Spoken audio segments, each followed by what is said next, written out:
વિદ્યાર્થીની મામલતદારમાં કેટલાય મામલતદારમાં રેલી નીકળવામાં આવી છે.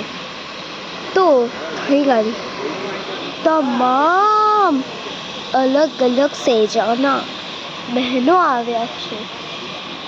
તો તમે એવું માનો છો કે આ બહેનોને પગાર ન વધારવામાં આવે?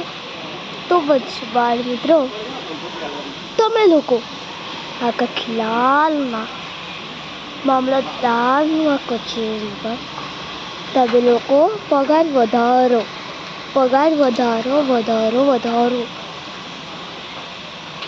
ગુજરાત સરકારને એ જ મારી વિનંતી છે કે પગાર વધારો.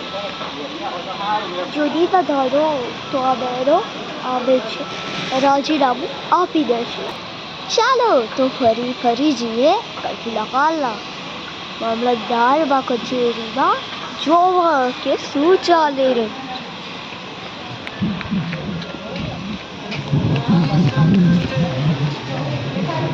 મામલતદારનો અંદર આવ્યા. તેની અંદર શું, આ બાજુ એક રસ્તો અને આ બાજુમાં પણ એક રસ્તો, પણ આપણે નથી જવાનું, આપણે સીધું જ સીડીઓ પર તો